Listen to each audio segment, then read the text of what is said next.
Another exciting episode of the Over Sharon show, the best darn show on the internet. We have a returning guest today, and I'm very excited about that and a very interesting topic.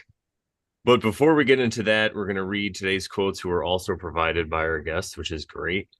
And we have two of them today. So I'm going to share our screen and And I share. have a caveat. You do?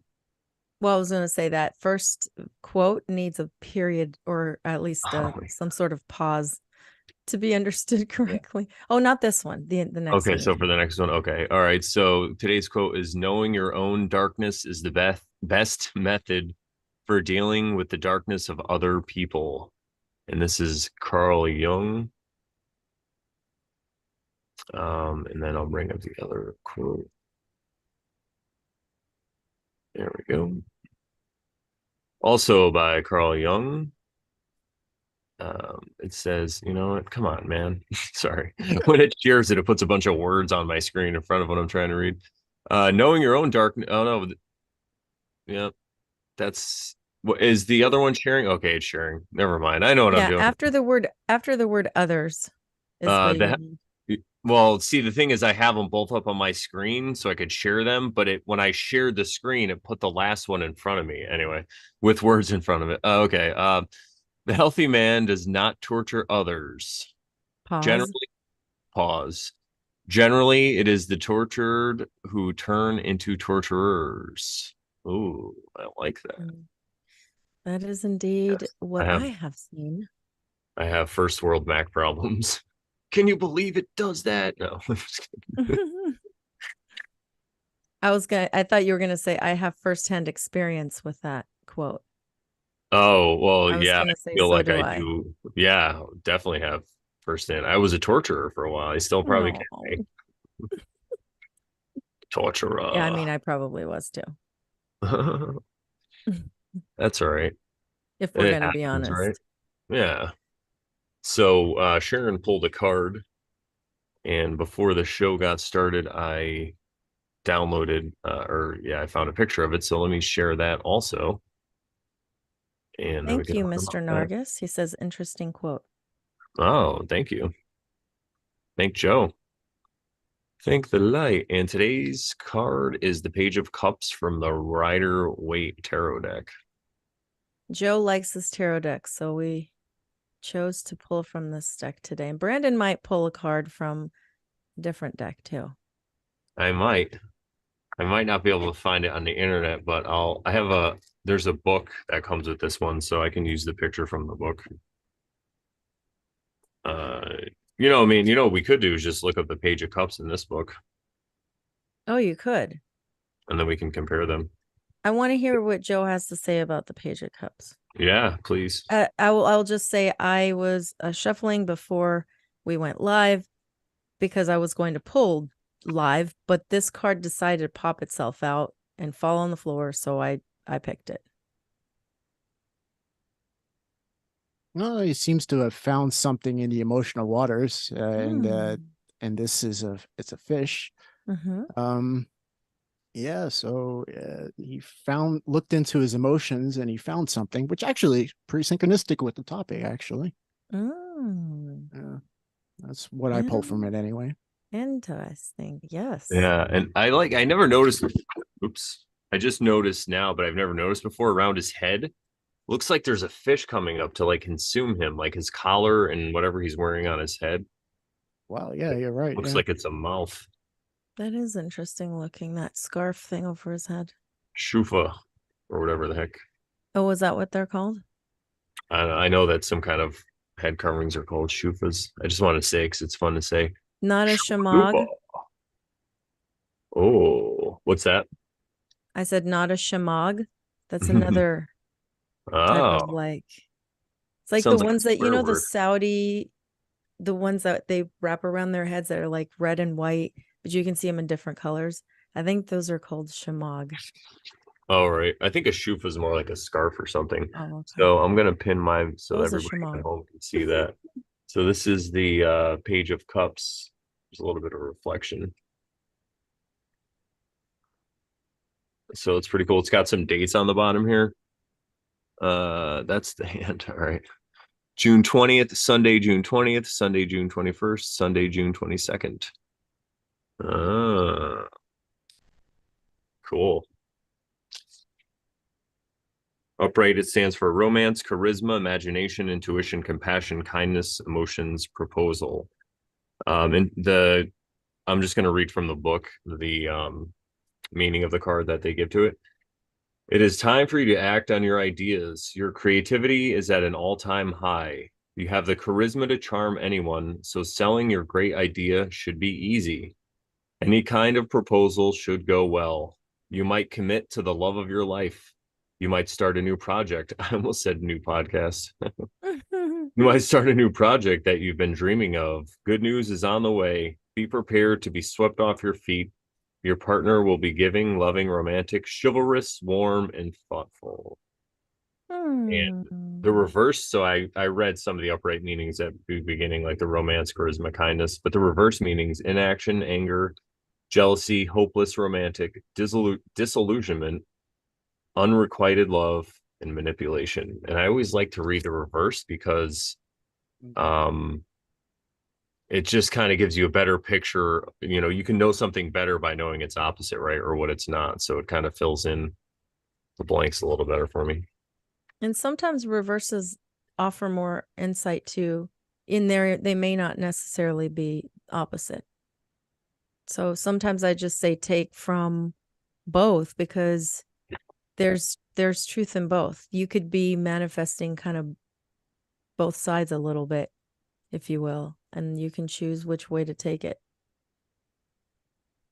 100%. And it can also remind you of, you know, everything might be going great now, but this is the opposite. And this is what happens, like, if you don't do the hard work, or if you know, because so many people that do a lot of this work, sometimes they don't realize how much they've changed, or they have changes in their life and they're like, this is great, but they kind of forget all the work that they had to do. So it's like a reminder of how things used to be, and, you know, how much better they are now because of the things that you've changed or healed or whatever you want to say in your life.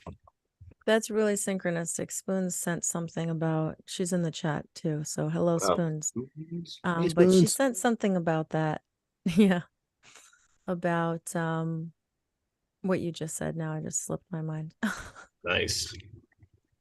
Good stuff. All right. So our guest today needs no introduction if you're an Over Sharon fan. He's his name is Joe. He's been on our show twice, Couple right? of times. And then I think he did a live stream with me as well. It's been some time, but in the time between the time he's on our show and now, he actually visited the United States because he lives in Antarctica. Just kidding. He lives in Germany right now. You So wish. yeah, but he's from the US, so he got to come back here and hang out, and Sharon and I got to meet up with him, and we had a really good time. So we actually know him now in person. So all three of us have met and been in the same room. So that should be an inspiration to everybody out there on the internet. Some Germans got to escape to Antarctica, allegedly. Yeah. That's not what I heard. No, I'm just kidding. So what are we going to be talking about today, Sharon?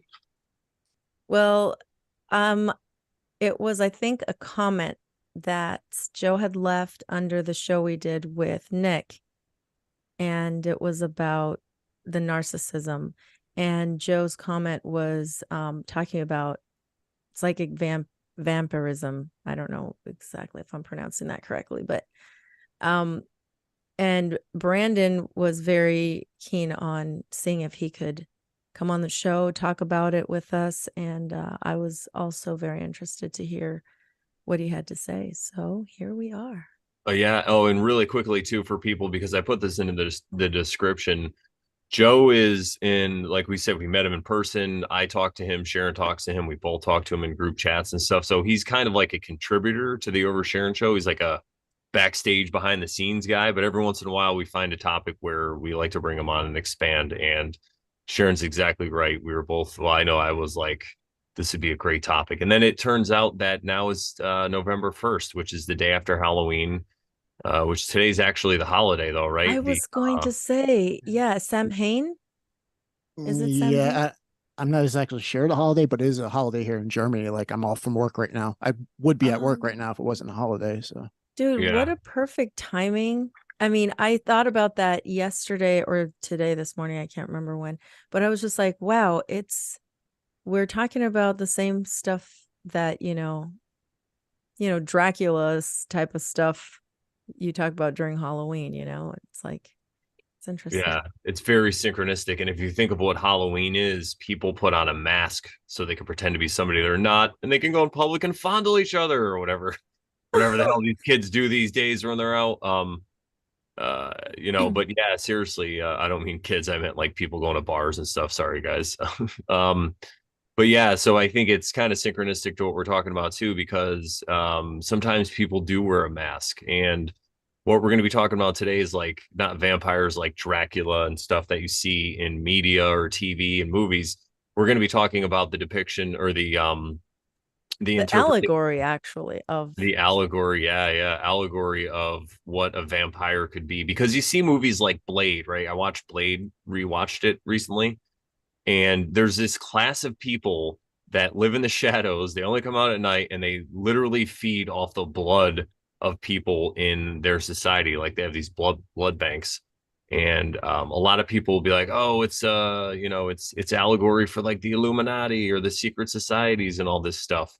And yes, while that also can be true, I think that there is a class of people, maybe they're just not connected, but they kind of feed off the energy of other people around them. And maybe they're inspired by stuff that the Illuminati does, the wonderful programming that they put out on the television and all that stuff. But yeah, just to kind of clarify a little bit. So yeah. yeah. So whenever you're ready, Joe, you can get us started. Yeah. all right, where to start? All right, psychic vampirism. This is not my idea. There was a book I read about a decade ago where the guy was a psychiatrist, and I don't remember if his family was from Romania or Transylvania or whatever, but Mm. he was coming from the context of psychic vampirism instead of like narcissism or borderliners or there's like whatever that manual is that the psychiatry uses these days, like they have everybody in all these different classes, blah blah blah blah blah, to diagnose them and whatnot. But it's getting more complicated every year. Like I remember taking a psych class when I was like 20, and it was uh, smaller than it became when I took another psych class, like whatever it was 5 or 6 years ago. So it keeps expanding, getting more and more complicated. And basically, the psychiatrist argument was, okay, this is we've known about this for a long time. Where do you think Dracula came from? Like the myths of Dracula and whatnot. Yeah, there's historical kind of stuff with what was his name, Vlad the Impaler, Vlad Vlad the the Impaler, Impaler. yeah. But yeah, but there's also a lot of archetypal things, like for instance, the actual story of Dracula. The author's name escapes me right now. Maybe you can look it up later. But so they've right from the beginning of cinema, like they started making movies about Dracula, like I think Sharon says her and Cody even watched like the 1930s version. Sandra and I last night watched like the 1957 version of with Christopher Lee, which is an Mm. excellent movie, by the way. Um, And I watched uh, Blade. yeah, So we all watch different ones. And it yeah, was all like, for me, it wasn't in preparation for this. Cody and I had just happened to watch it. And then Yeah, Brendan tells same. me we're going to have him on the show talking about the same thing. I'm like, wow, that's just insane. yeah. So these are long known archetypes about vampires, and there's all these myths that spun off of it, and there's historical stuff. Like anything, there's a bunch of layers. So, um, but when after I read this book and I started thinking of certain mental disorders or psychological disorders or whatever in the terms of psychic vampirism, because most of them, if you want to boil it down, is psychic vampirism. Now, the rest of it might be me just being quote unquote ingenious and seeing correspondence between like say the story of Dracula and people who are quote unquote narcissists or borderliners or whatever.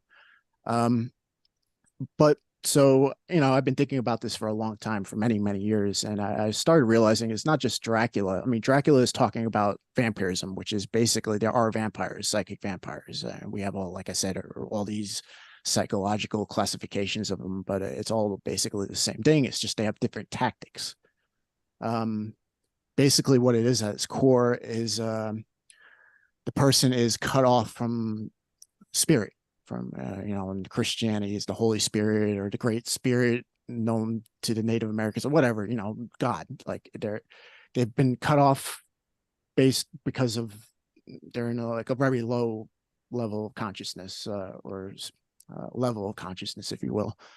So because of this, like normally most people, they get energized by a good day's work, or depends on the personality, but you draw in energy from the spirit somehow through your life, or whatnot. But with psychic vampires, they are unable to get this energy called, I guess you could call it prana, chi, or whatever, but they can't get this spiritual energy. They have to take it from other people, because that's how they learned to get this energy. They have to feed off of other people. And that comes to like the first point, like in Dracula, he bites somebody and they themselves become a vampire. He's the head vampire. He was the original vampire. And if you want to think back, this is going back for hundreds of thousands of years. And I was watching that movie with Christopher Lee, and Van Helsing was saying, we think Dracula is like 600 years old. And yes, it's going back into your family lineage, because it's more than likely your parent or somebody who raised you or whatnot that started this, that fed off of you and turned you into a vampire, so to say.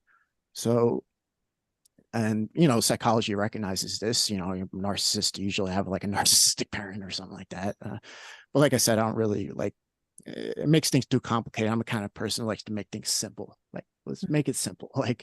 And psychic vampirism or vampirism is something tried and true. Like I said, these stories are ancient.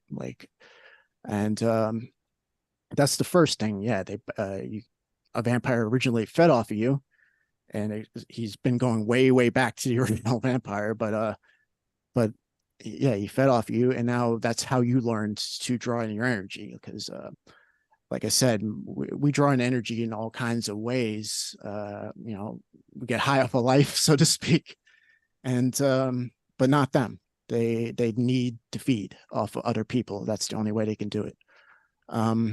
It's not their fault in most cases.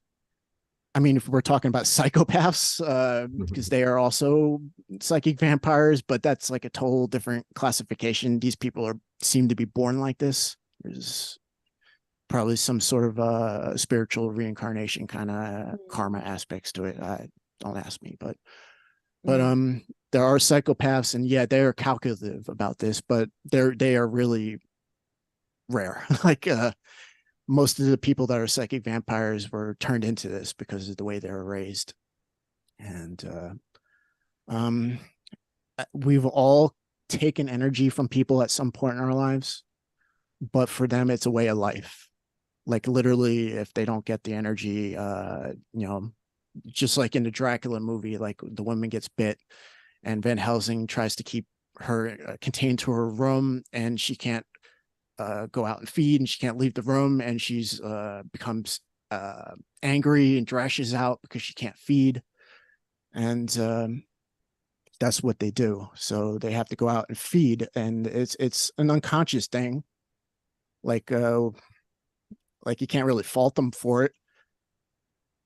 So the next point, I guess, is that you have, as in the Dracula story is told, that you have to let the vampire in. You can't just come in. Like it's your fault if you're getting fed off of, or if you did get fed off of, because you let him in. I mean, you might have been naive or whatever. He doesn't know what he's doing either, or she doesn't know what she's doing either, but you let them in. And once they start feeding on you, more or less, it turns you into a vampire. You get into that level of consciousness, that field of consciousness, if you will, and you start acting the same way, but towards other people.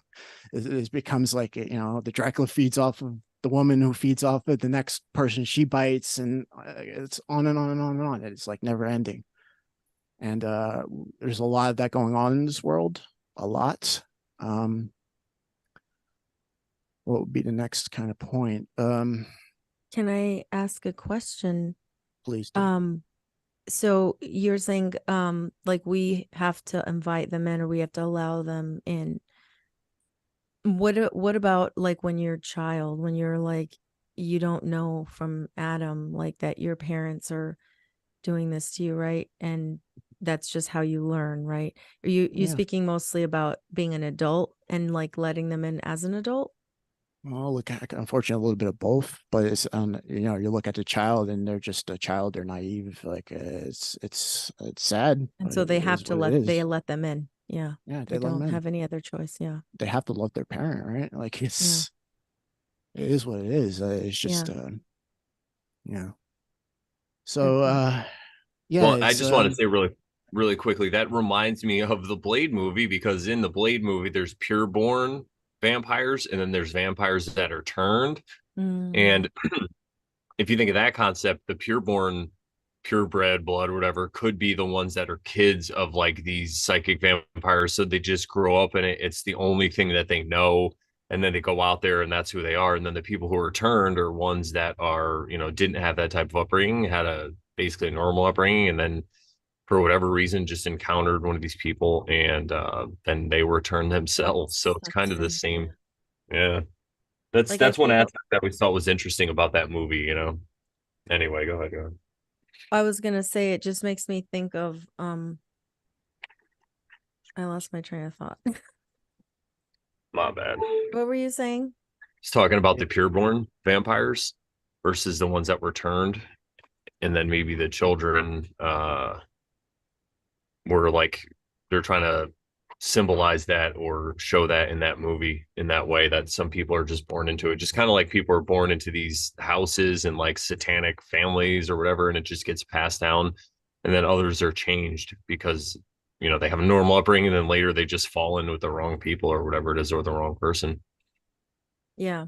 I guess I was just probably gonna say about like as an adult experiencing that kind of that's what I was gonna say. It reminds me of narcissism. Like even though like we know that that's just a word that we've learned to use to describe certain people, but just reminds me of that because as an adult experiencing that, like I personally don't know, I can't say that my like one of my parents was a narcissist or not. Maybe they were borderline kind of, I don't mean borderline personality disorder, I just mean like they were like on the spectrum of narcissism. um we all have parents who you know do things the way they do, right? So but as an adult experiencing someone who eventually kind of pegged as a covert narcissist, I didn't at the time know, and I just was falling into this like of course I let him in, right? And then I was allowing him to feed off my energy, and then I had these learned behaviors over time where I was now responding in a way that I would never have responded before had I not encountered that person. You know what I mean? It was, so yes, I was learning these behaviors and becoming kind of like that because I was around it, so to speak, until I snapped out of it. Hmm. Yeah, it's I'm kind of lucky in a sense. We'll discuss like Jungian psychology and MBTI as that kind of ties into all this as well. But I like learned at some point that I was a quote unquote INTJ, and part of that is being incredibly like just socially kind of awkward, but being a kind of a loner, not wanting human contact. I mean, as I got older, I started realizing, hey, maybe it'd be nice to have a few friends, but other being forced to have friends in the army, that was like the first time I could say I had true like friends, but even I was kind of awkward even back then. But but anyway, not to wander. Like it's very hard for psychic vampires to feed on me because I don't give people my energy. I mean, that's a good thing in that this sense, but a bad thing in other senses because um, as what I just said earlier. But um, so I've been kind of noticing when people are like feeding off of other people because they can't do it with me for some reason. I've been fed off before. I can let them in. I have, but it's like they have to get to know me and like kind of weasel their way in. Like I'll give a good Mhm. example. Like I have this colleague that like I think she's an ESFJ or something like that, or yeah, at least I think she is. But anyway, she like she's hated throughout our company because she's draining. She's absolutely draining, and I wouldn't. She's also another American actually, so we're like the two Americans there. So because we're the two Americans, I get to talking with her, and I could feel her start to pull my energy, but then I put up my block like I do with everybody, unfortunately, but working on it. But uh, so she's feeding off of me, and she can't, and then when she can't, she just goes away eventually after a couple minutes, and she's like, I gotta go find someone else to feed off of. But she got to me one time. Like I was outside smoking, and she comes up to me. She's like, Joe, um, I want to lose some weight, and you're in really good shape. Can you give me some advice of how to get in physical shape? And I'm like, oh yeah, sure, no problem. Yeah, it's pretty easy. Just calories. Taking less calories, burn more calories. It's not rocket science, really. Um, like I do less working out now than I ever have, and I'm decent shape. And so anyway, but she's going on and on, and I'm giving her this advice because she asked for it. I didn't volunteer it, and then this is she starts like, oh, like kind of contradicting what I'm saying Mm. and giving me I advice, I and knew it. I knew it. and I'm kind of looking at her like dumbfounded. I'm like, not to be mean, but she's kind of overweight, and like I'm just kind of looking at her like, you're giving me physical like physical fitness advice, and you asked me why are you giving me advice, and all the, so she got in and she's doing all this, and I have all this stuff and my guards down, and I could feel like my energy's going. I'm like, okay. Then I put the shield back up. She keeps going for a couple more minutes. I kind of feel like the George Carlin skit where he's like, blow it out your ass, blow it out your ass. Like, and, and then I like, she goes back to work or whatever and like leaves me be, and then goes feeds off the next person, and drains these people and pisses them off usually, and on and on and on. But all that said, I actually like her. Like, I generally do like her. I just but I do know that she's a vampire, and so I try to be nice. I don't know how long she's going to be there, and I might be there for a while. So we're colleagues, so I'm always nice to everybody, and but that's a good example of somebody who got in is because they unconsciously kind of figure it out how to get in. Like that's what I'm saying is once they get to know you, even if you do have a block up, when they get to know you, they can figure out where's your chink in the armor, how to drop that guard, like how to piss you off, like or in my case, kind of irritation. But Looking for your triggers, and I think it's yeah, yeah, exactly. a That's thing what we they should. do. Yeah, 100%. And something we should say right now is that we have this podcast about vampires and parasites and all this stuff. Well, again, we're not like really judging people. We're just trying to share our experiences to make people aware of this behavior. So and everybody, you guys know this, but and most of our listeners, I'm sure, know this too. But we're not here pointing fingers at people and telling them they're terrible and bad. Like you could still interact with these people. This might be someone in your family that you have to interact with. You could still have love for them, but you just don't have to play their game.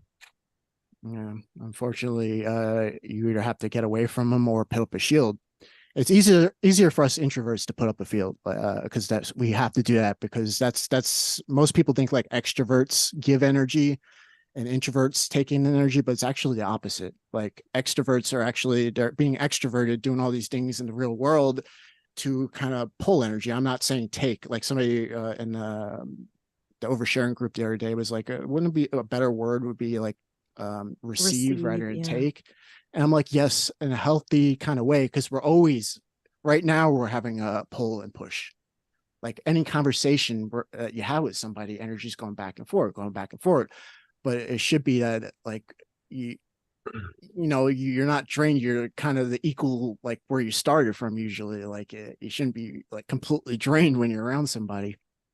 But um Yeah, I like I noticed said, that's why I kind of slowed down with giving tarot readings. If anybody wants a reading, they can hit me up and I'll give you a reading. But sometimes if I had people come back a bunch, or even times I did it one time, I felt like so tired afterwards. And I think what you said is crazy because it's the same thing, right? So they come to me for a tarot reading and then I'm just sharing information because I just use it as an excuse to tell them about like doing self work, in a roundabout way. And then they'll kind of just counter, not always, but sometimes they counter, they will disagree with me and, or, try to tell me a different way or this or that. It's the same thing, right? You get your energy because then you start trying to like explain it to them because you figured it out and now you know it all. So you're trying to tell them. But yeah, it's the same thing. Any kind of like argument or internet arguments, they're the same thing. I think a lot of trolls could be like energy vampires and they could just do it right from their home. I mean, people have shows or podcasts, I'm sure they're just energy vampires. yeah, this is going on in the non-linear realm. It's in the psychic spiritual kind of realm, more metaphysical. So it's like you don't have to be in the same room with somebody. They could easily vampire you off a line. It doesn't matter. Yeah, like the news, right? The news is probably that's part of what they do. They're collecting all this energy. Same thing with like people in the news, they're famous people like Bill Gates or the Tesla guy, Elon Musk. It's like a conduit for everyone's energy when they don't realize it. Yeah. So all right. A little help, guys. You said something about the spirit, and you have a bullet point that you shared about that. Do you want me to read it or do you want to talk about it? Can you share the bullet point and I'll jump off of it? Because Yeah, you yeah, I took all these notes and I can't even read. it's fine. So you Yeah, said the living dead are unable to take in energy from spirit. yeah, The psychic vampire must take spiritual energy from a host as they are cut off from God by their condition. yeah. And that's why I like the other, like David Hawkins model of the levels of consciousness, because he kind of talks about this with the when you drop below 200, you're kind of disconnect yourself from truth, from spirit, so to speak, and you're functioning straight out of like the ego realm, or call it the demonic energies or whatever. And those energies, you're kind of cut off from the source because it's just kind of physics. It's basically physics. It's not personal, like God's not damning you. Like Yeah. it's just kind of how things work. And yeah, so when people are like in those kind of like energies, they need to feed off of things in the material realm, and they get their spiritual energy like through psychic vampirism. And It's kind of like if you're on a ship and you steer a ship into some rough waters.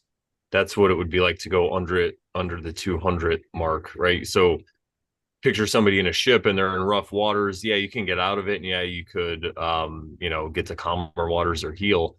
But I think what happens is it becomes like a cycle and it just kind of gets worse. And one of the symptoms of it, and if you think you might be a vampire and you're trying to figure this out, ask yourself, do you lie to yourself a lot or do you lie to other people? Because lying is one of those things that I think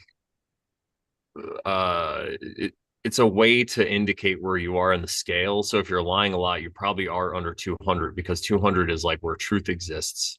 Isn't this right? Like, right. yeah, So from that if you you have look an at it like that. issue, right? Yeah. So if you have an issue with the truth or, you're trying to put up this mask or whatever to people around you, this could be a symbol or a signal or a symptom of it. Yeah.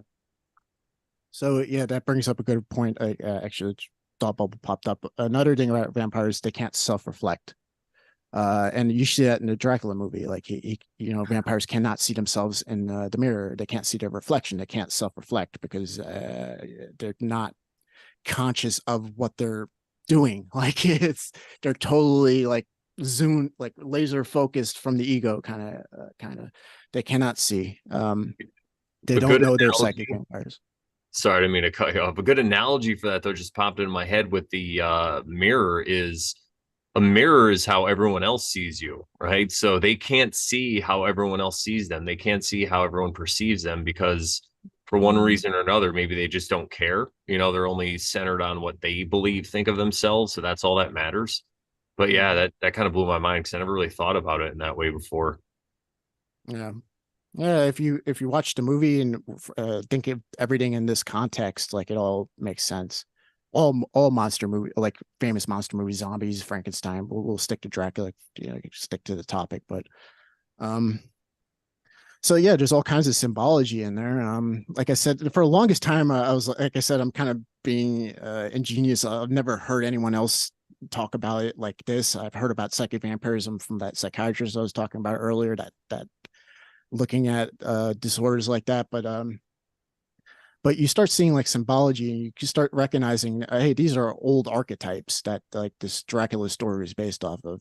And like I didn't understand the garlic thing for the longest time, and then I was kind of talking to Brandon a little, and I was like, well, I guess garlic is kind of like anti-parasitical, I guess. So maybe it's like why they Yeah. throw garlic in there, or the silver cross. Silver is also antibacterial or whatnot, Yeah. anti-parasitical. Um, yeah, so that might be it. I don't know. I'm not making any claims on this. This is all my idea. So, We should try um, turpentine on a vampire. yeah, I'm not saying that like, all this stuff is like necessarily objective, but in a sense, it is, because there are direct correspondences, or we wouldn't be having this conversation. Um, but yeah, yes, so yeah, they can't self-reflect. You have to let them in.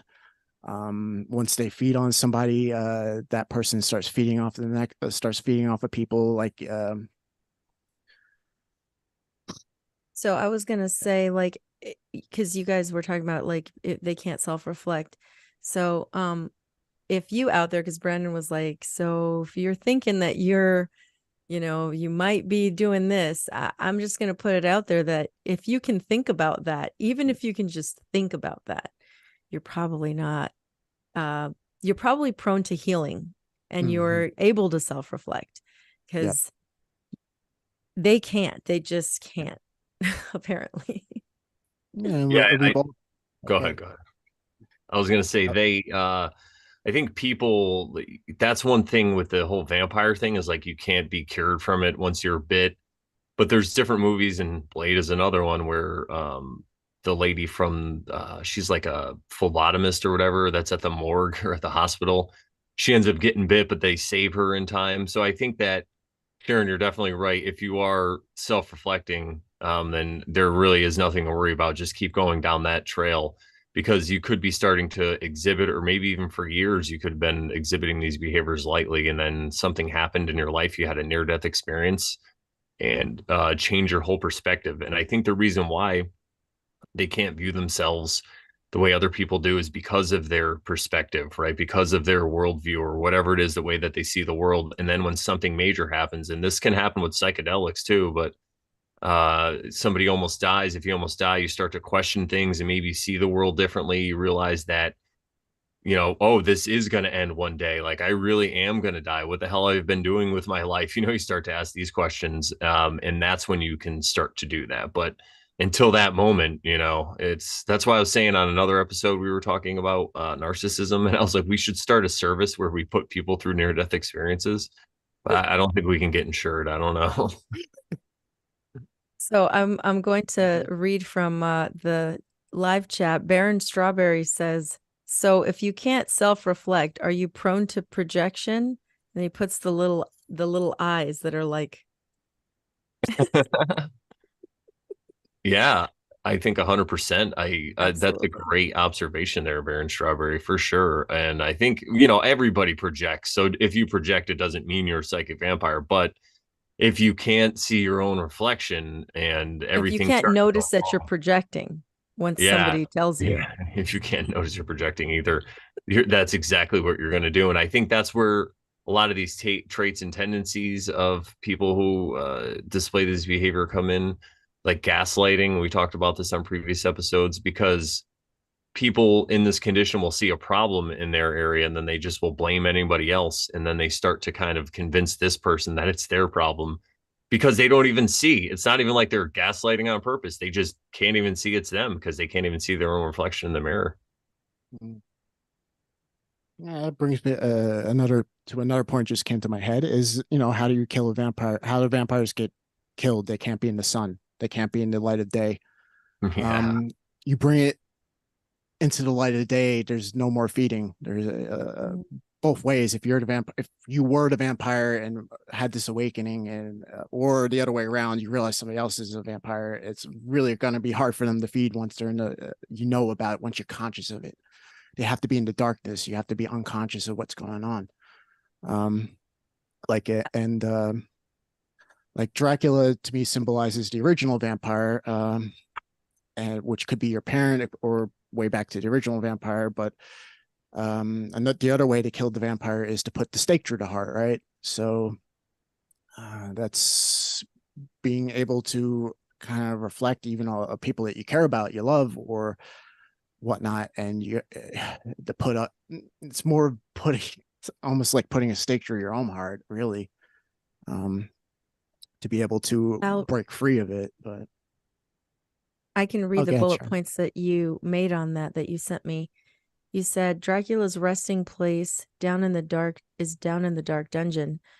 One must go down there in the light of day to take him out with a stake through the heart. Psychic vampires hold a deep emotional place in their host's heart. They are admired and loved by their host, and it can be painful to release this hold like a stake through the heart. Yeah, that's the way I see it, at least. That makes sense. And if you think about what it could symbolize, it could just be an internal journey that you have to do on your own, like the underworld is symbolized in certain cultures. It doesn't mean they're not necessarily talking about death. They're just talking about this transformative experience that you can have. And it's the same thing. Maybe they have to put the stake through their own heart, like they have to uncover their tomb in the light of day themselves to do this, right? No one's going to be able to do it for them. Yeah, I mean, like I was saying earlier, it's a way of life for a psychic vampire because we've all taken people's energy before. If you want to be honest, we've all done it. Um, a few years ago, I realized that because I'm a bit of a coffee addict, so I get about 8 cups of coffee in me, and I start like my brain's going boo and making all these connections, and I need to talk this stuff out, like this stuff that we would talk about. So who do I talk to? I talk to my partner. I talk to Sandra. I'm like, so I'm sitting there with Sandra and I'm bouncing all these ideas off of her, but I'm like all hyped up. And I'm like I said, when you're extroverted, you're actually pulling energy. And Sandra's listening and like talking, giving feedback and blah, blah, blah. But I'm like, blah, blah, blah, blah, blah, blah, blah. And then like an hour later, I noticed that she's starting to like, her battery levels like starting to get drained. She's an introvert for sure. Even though she could be, because she's her personality type, she could be perceived as extroverted and social thing, but she gets drained like really easy. And then I one day realized, even though I wasn't doing it intentionally, I was just talking about God knows what I was talking about, metaphysics or conspiracy theories or whatever the fuck I was talking about. But I started noticing that I'm like, oh shit, I'm pulling her energy. Like maybe I shouldn't do that. Like so now if I start noticing that, I'll put the brakes on, and it's getting better where I can slam on that brake quicker because I don't want to drain somebody. I want it to be back and forth. Like I said, you shouldn't be drained after talking to somebody. So yeah. So Yeah, even like great yeah. observation there. I noticed that when we hung out together that night we were all at the Airbnb, it was getting late and we were, in the backyard and we were chatting, and she was tired and she was ready to go sleep, and she left. She was just, unapologetically and just like matter of fact, she just was like, I'm gonna go, take a shower and get some rest. And that's cool. I mean, that's how she knows herself. She knows what she needs. And she was probably getting tired and her energy was being drained. So she decided to get up and leave. And I kind of took that and I was like, you know what? I probably could do that too because I'm getting tired myself. Mm. So, Yeah, Yeah, it's a there's a good one. healthy boundary to have for sure. Mm. Because Yes. Yeah. yeah, you get drained and you try to stay out there, and then maybe you get like irritable, and you might change the energy of like the whole, not just this situation I'm talking about with us, but any situation. I'm just thinking about all these times when that happened to me as well, and I was like forced to stay out, and I'm like, this is getting dark, man. You know. Yeah. So yeah, so I kind of realized, I shouldn't do that. Shouldn't take energy, and but we've all done it, and it's just that extroverts and introverts do it differently. While anybody can be, like I said, extroversion is more of a pulling in energy.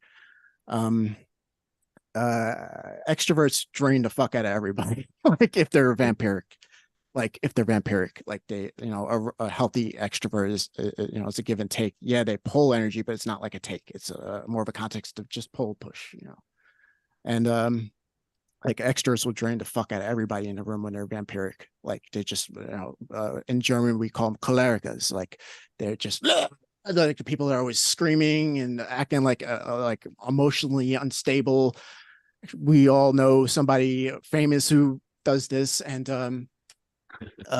yes, that's what an extrovert does. Introverts can be vampiric as well, but they usually drain off of the people they're close to. Like they drain off their family or their close friends, or if they manage to get into a community, they'll drain the community as well. Extroverts act like cholericas. Like I don't know a good English word for that, but it's German word works. Um, and like an introverts do it.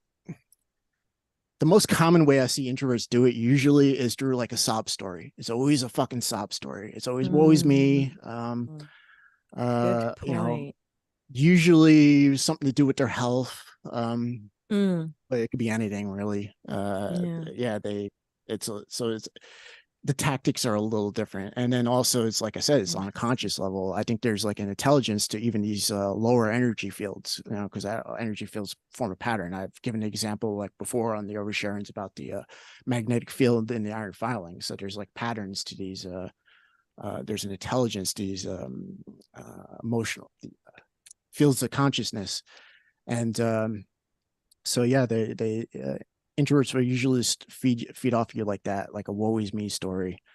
While extroverts are usually more of a choleric. So um like I said earlier, extroverts are kind of almost in a sense easier to vampiric off of, like as I said, like because introverts, because they naturally kind of push energy away, like that they develop like a wall so they don't have their batteries drained every day. Because I could tell you, like if you have a day where there a lot was going on, you're dealing with emotional shit from other people, it's like fucking exhausting. Like you feel dead after it. So we kind of even through childhood learned how to put up a fucking wall, and then people like me put up a fucking Fort Knox fucking wall, and like I noticed at some point when I was thinking about all this, when you're in the city, like because I used to take public transportation before the Corona thing, I started riding my bike to work, but before that, I used to take the bus, and you would have these like people at the bus station, like fucking freaking the fuck out. You've been in any city, you've seen this. Like, there's that guy run down the street talking to himself, screaming, fucking acting like a choleric, and everybody around him is very uncomfortable. That's because he's pulling all their energy. And I've Mm. noticed that they're not like when they finally look at me, they have like this confused look on their face, like why isn't Why he aren't you reacting? being affected?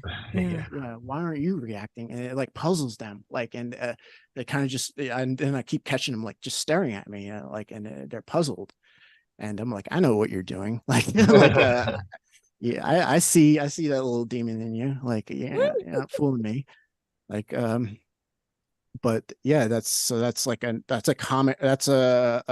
extreme case of like psychic vampirism. Those people you see in the city that are always like fucking at the bus stop or train station fucking screaming. But Mm.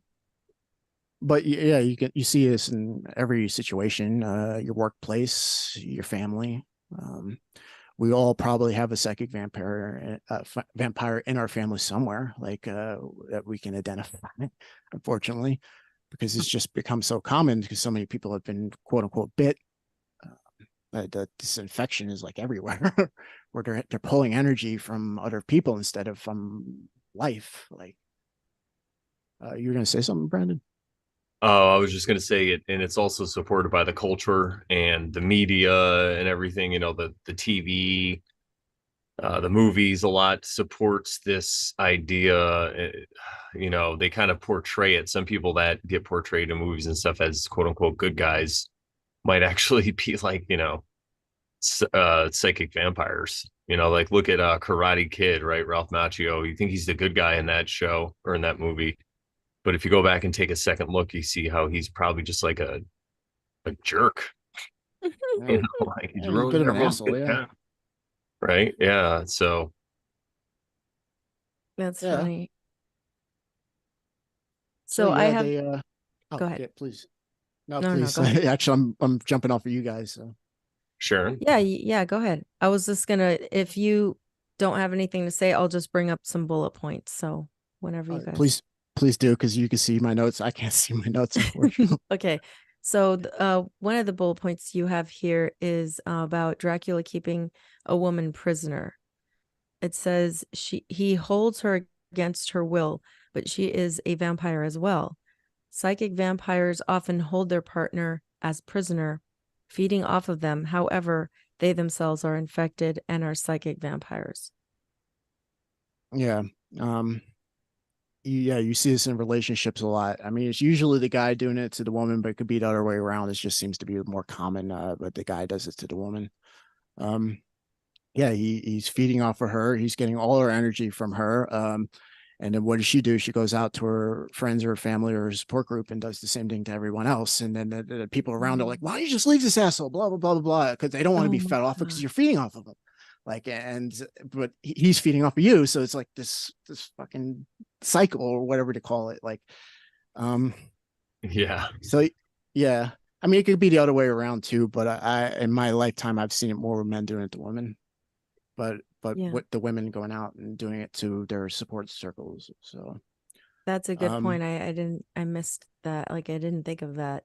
Like her passing it on by trying to go her to her support circles. mm, yeah. So yeah, they usually will could be usually a whole lifetime or marriage, or eventually it gets too much and divorce or split up or whatever. But yeah, it goes on and on and on and on and on. Like Yeah. they're kind of held prisoner, and everybody's like, why don't you just leave? But they can't, because it's like an addiction. Like Mhm. because this person is being fed off of and they're feeding off other people now. Yeah, and So they both can't self-reflect. The original vampire that sucked in the other one via potentially seduction, which is another bullet point I can read from you.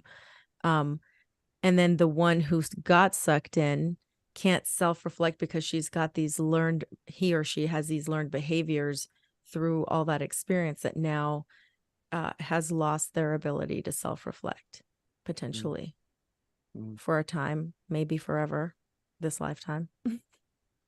mm, Yeah. And I think people feel comfortable in that situation. They get kind of stuck in it because they feel like they have a purpose at the end of the day. You know, people might say, oh, you know, he's a good man, even though he beats me or whatever, he treats me terribly and does all this stuff, but he's still a good man. And they might even still love the person that they are, but they just can't get out of the situation. A lot of times it has to do with low mm, self-esteem. They feel like nobody else is going to want them.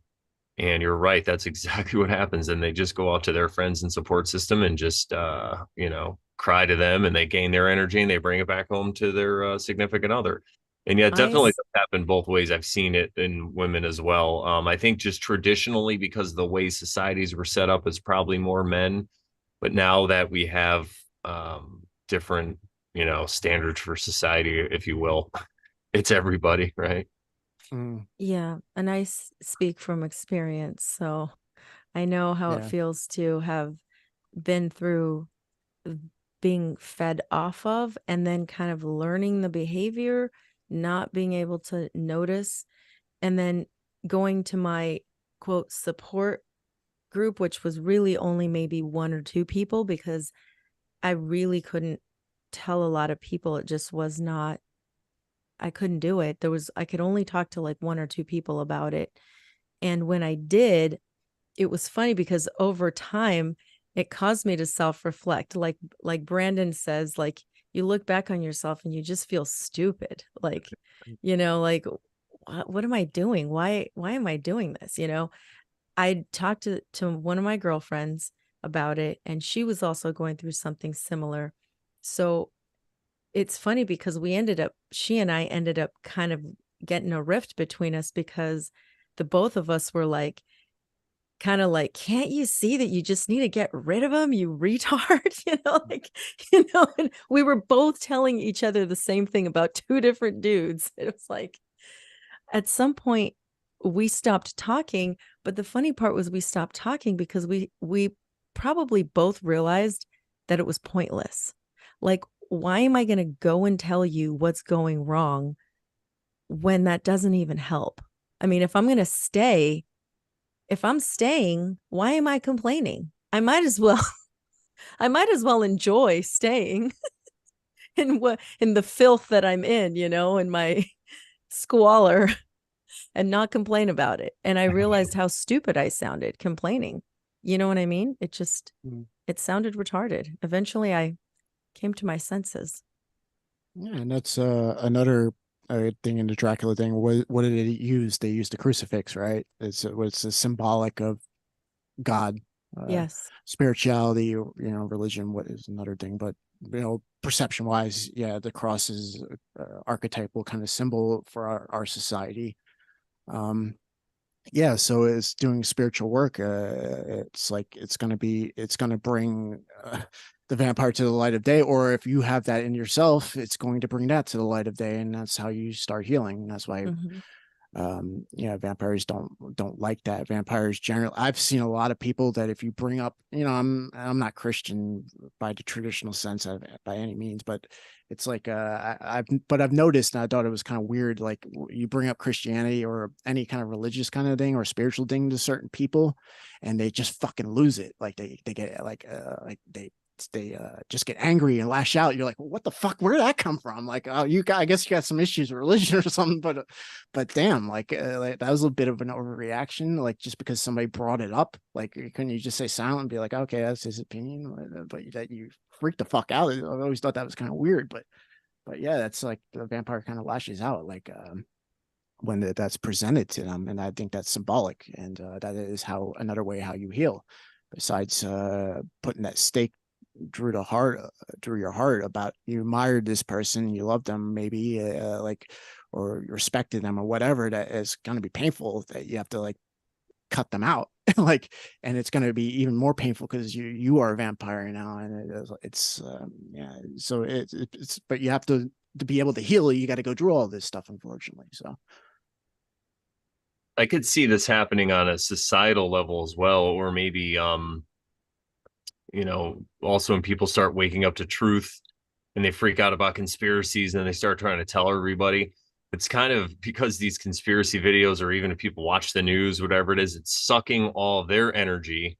So they have this vacuum inside. So now they got to go out to other people at work or wherever it is, their group of friends that aren't into this stuff. They have like a group of friends they grew up with, and they start talking about this. And this is something I've done myself too.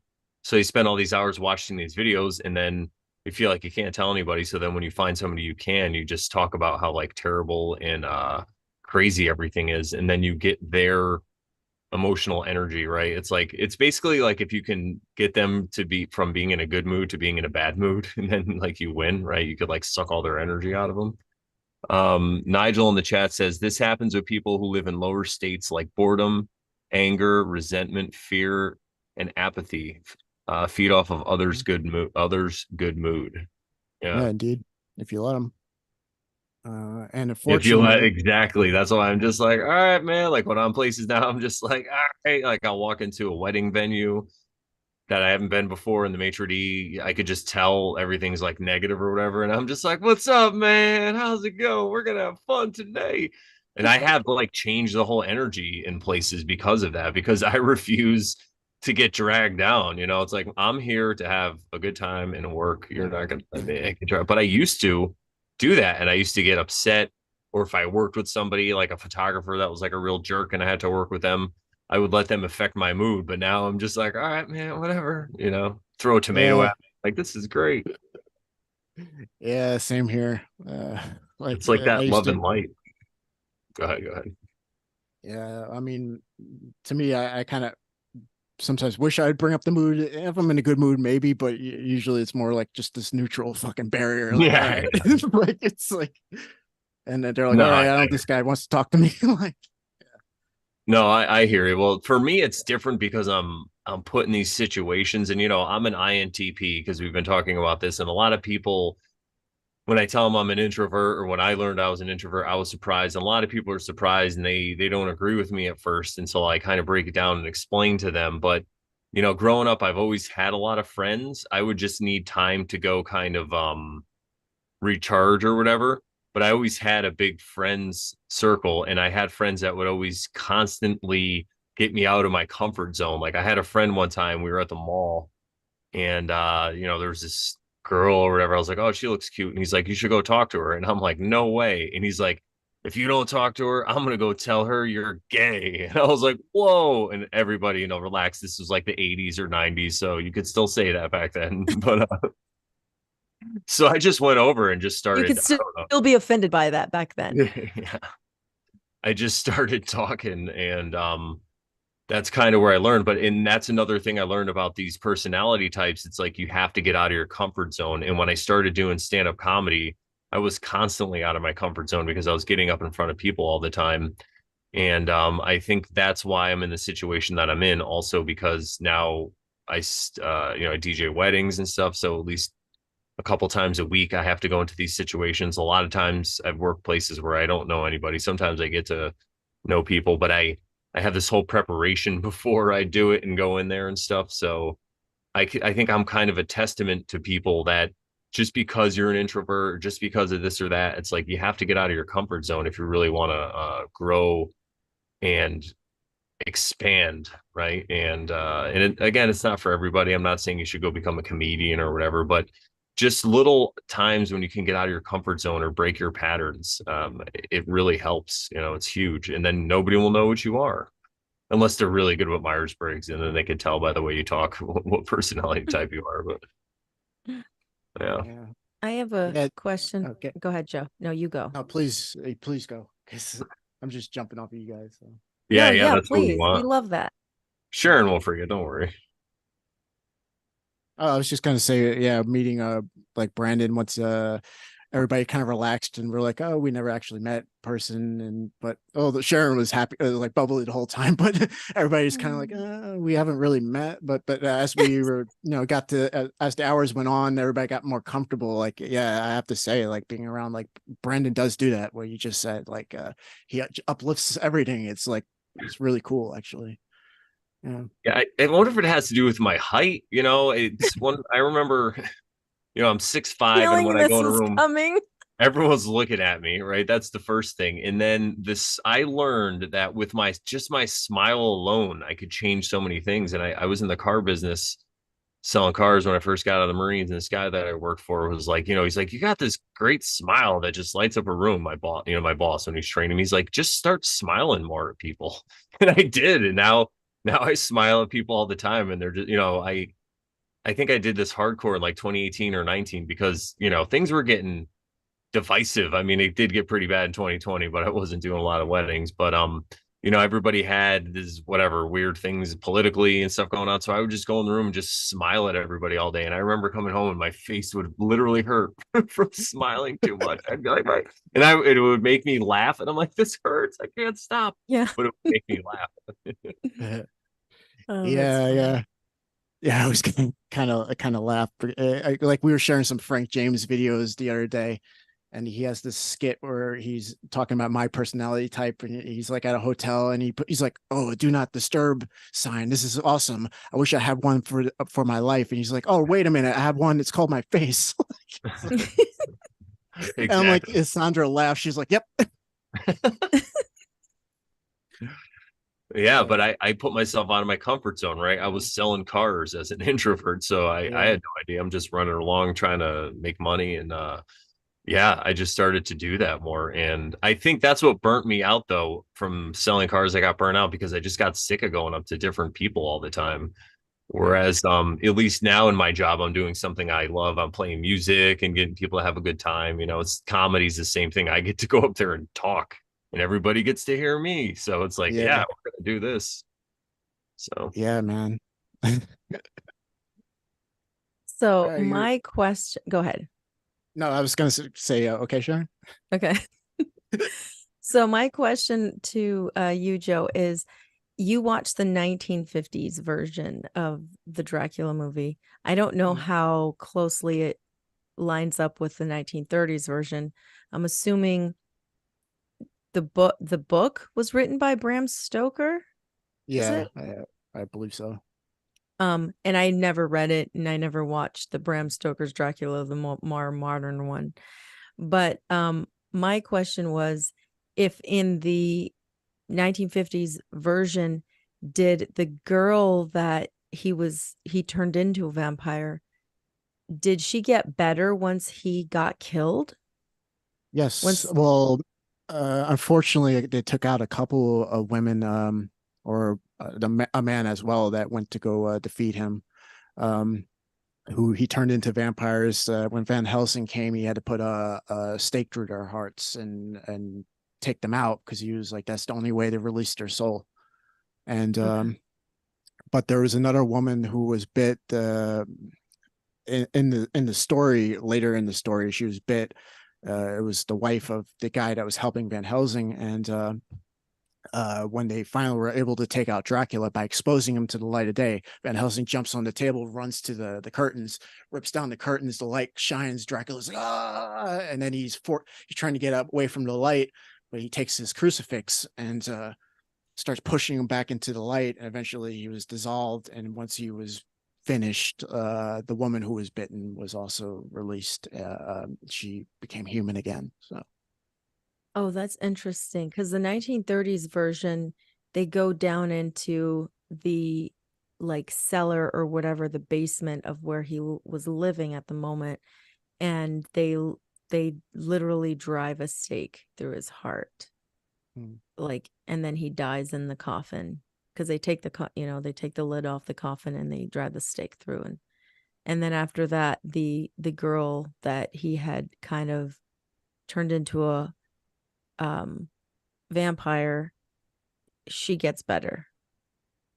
So that I didn't understand the meaning behind that, but if you hmm. had any thoughts. No, I think it's pretty much. I think the things that we have already kind of talked about. It's the way to Maybe defeat them. Yeah, taking that experience out of the equation, you can heal from having had that experience and like almost becoming one yourself. Yeah, that Or makes maybe the sense. person that was vampiring off of you sees the light.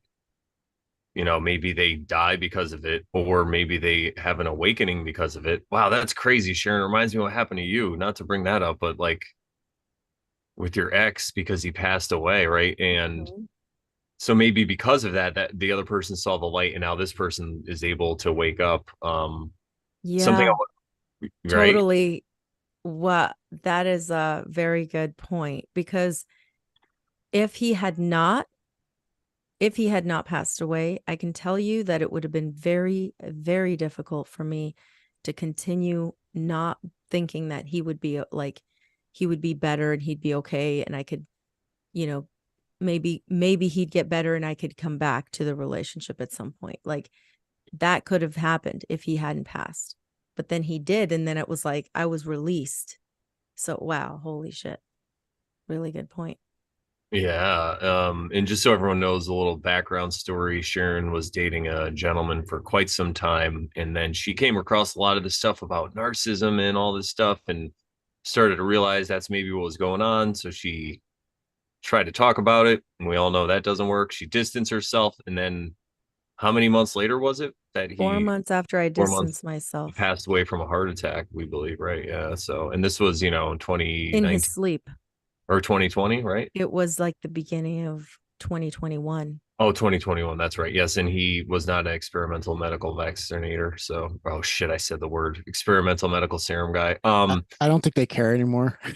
I've heard Yeah, people you're right. say it. Yeah. You know, it's funny you say that because I went to an open mic. So everybody, hey, I'm here to announce I want to get back into comedy, and I went to an open mic Thursday, and I performed last week. I'm so excited.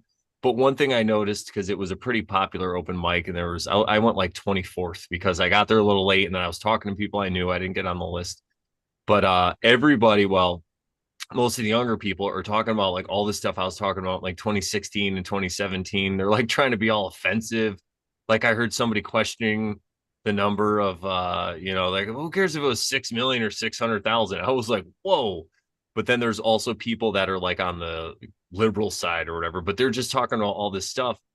And it's funny because that's before I started, when I took a break from comedy, I was trying to figure out how I could talk about that stuff.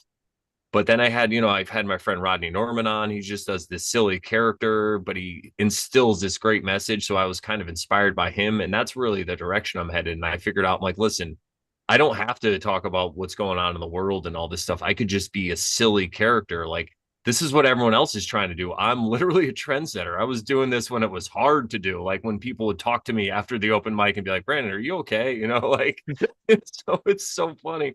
But what I wanted, there was something else I wanted to say that was more relevant to this, but I don't know. Anyway, Sharon, were you going to say something, Sharon, or No, I went off on if I did, I forgot.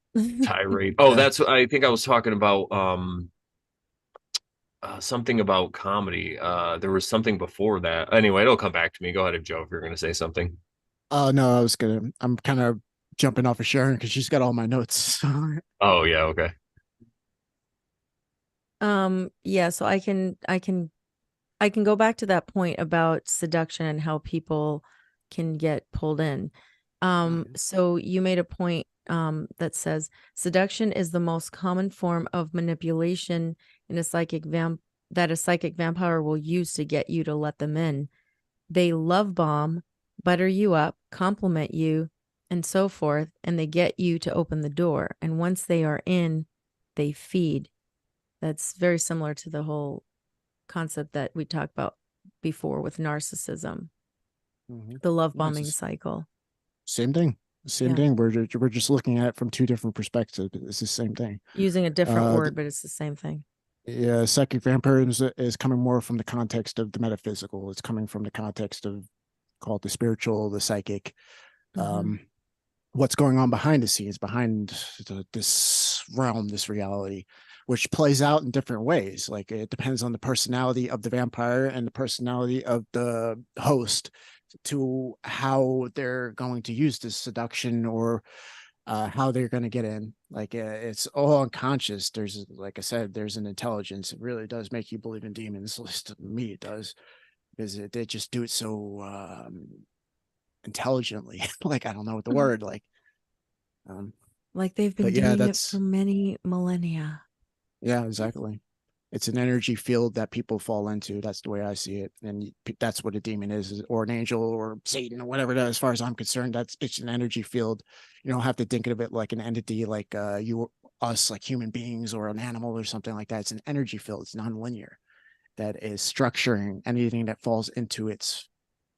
These iron filings are falling into the magnetic field and being arranged, and it plays out in different ways in this world. There are patterns that you can look at objectively in the objective world, but it's what's going on. But psychic vampirism is going on in the psychic realm, in the spiritual realm. So,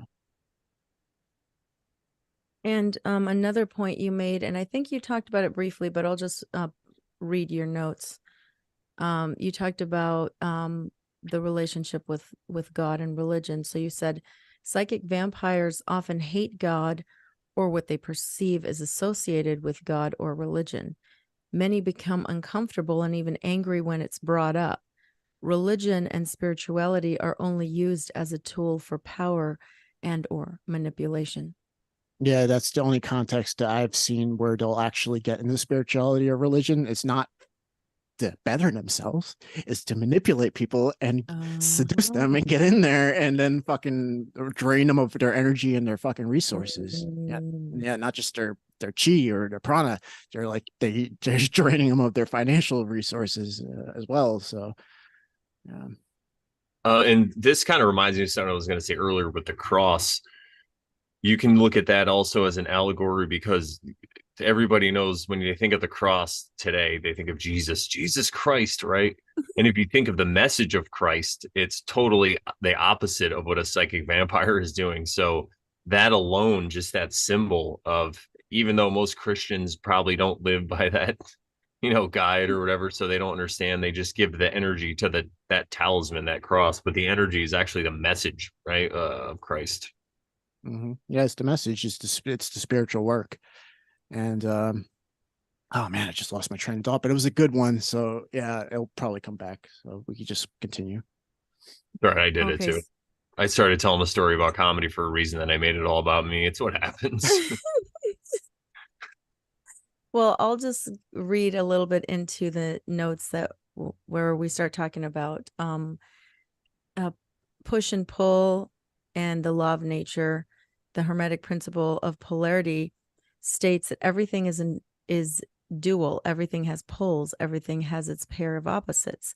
Like and unlike are the same. Opposites are identical in nature, but different in degree. Extremes meet. All truths are but half-truths. All paradoxes may be reconciled. Yeah, it's just part of the structure of reality, the laws of nature, so to speak. Like we said, everybody, it's always going to be a give and a take. For any movement to happen, there's a give and a take. Like I think I put in my notes, the only thing that came to my mind is like, okay, I consciously move my bicep to curl my arm, right? But for my arm to make that movement, my tricep also has to expand. But that's going on unconsciously. I didn't realize that. Like if I'm curling weights, I'm just consciously doing the curl motion with my bicep, but my tricep has to expand. There's a push and a pull to make that movement. If I grab my tricep and I can't let it expand anymore, I can't curl my arm. Like, jujitsu kind of shit. But it's yeah, and everything in nature operates like this in the psychic realm as well. A push and a pull, and that's where we're talking about. Kind of extroverting is kind of pulling, and introverting is kind of pushing. And when it's out of balance, when it's in those kind of negative, really nasty energy fields, that's how we get psychic vampires. Then they start taking, and they have to seduce their way, because no one's just going to give all their energy to somebody without perceiving to get something in return, So you also have these notes about the shadow. You said every personality type has a shadow personality that it can flip into when someone is spiraling or on drugs or alcohol. An INTJ, for example, has a shadow personality of an ENTP. When an INTJ gets drunk, for example, they often become extremely extroverted, and they speak more, dance, and do things more reserved for extroverts. While extroverts who flip into their introverted shadow personality will often calm down a bit when drinking. Interesting. No, that's been an observation of mine. Introverts, when they get drunk, they get really extroverted, myself included. Like, I don't really drink too often, and alcohol kind of makes me sick, so I don't particularly enjoy it anymore. But like in my army days, I drank a lot, and we go out to the club, and you would think I'd be the one standing in the corner, but no, the only way I could go out with the guys is I had to get drunk, because I'd flip into that shadow, and I'll be dancing and singing and fucking be the life of the party. You're like, wow, that's fucking Pappy, or that's what they call me, my last name, but Joe, that's Joe. Like, I'm like, Pappy. And yeah, and I had this other guy. He's one of my guys when I became a corporal. He was this new private we had, and he was like the most quiet guy ever. Awesome soldier. I was so glad they gave me this guy, because they gave me a lot of shit bags. But this guy was all right, and he's like really, really, really quiet, really quiet. You got some drinks into this fucking guy. He was a monster. He turned into one of those cholericas, like I said. Like he'd make scenes at McDonald's, like fucking bleeding everywhere and picking fights with people. And you're like, fuck, that's this guy. Like, it's like, Yeah, but you see that like because like there's everybody has a shadow. Like Carl Jung realized like there's a shadow to your ego. You know, you show your ego to the world, and there's your shadow, like or Mm. sun and moon in astrology or whatever. But it's like yeah, you have this shadow going on. That will, if you're in a negative energy, like if an introvert's in a negative like energy, they could flip into an extrovert really fucking quick. Like whether if they're on drugs or alcohol or most drugs seem to do this, or alcohol is the biggest, but the only one that seems to not flip people into the shadow is like cannabis for some reason, but everything else, yeah.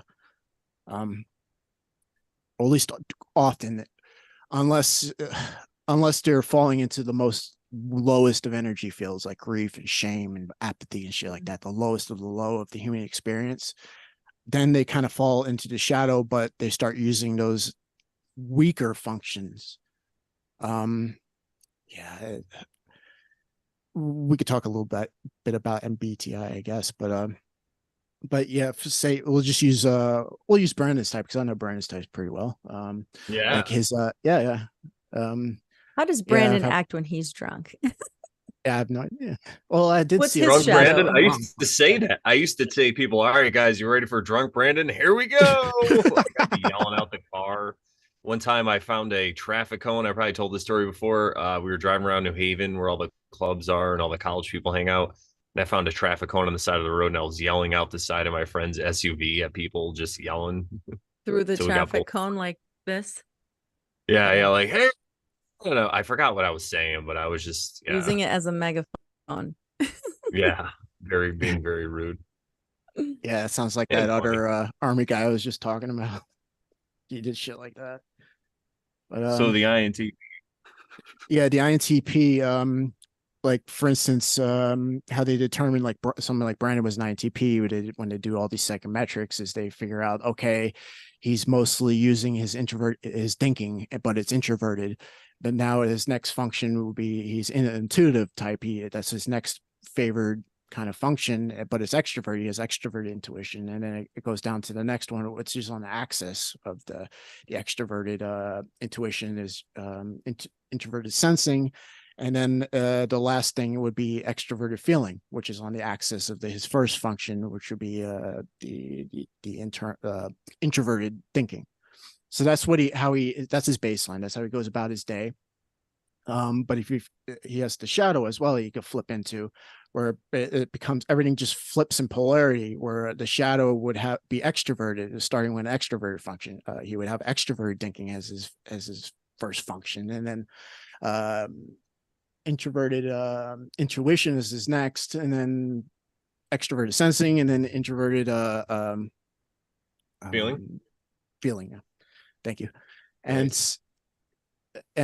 So that would be what he flips into. But I've noticed that if they start really falling into these like really bad energy fields, like they go completely silent, like when you fall into apathy, shame, guilt, stuff like that. You're no longer extrovert shadow. You're using those um bottom of the shadow, which is once again kind of introverting you a little.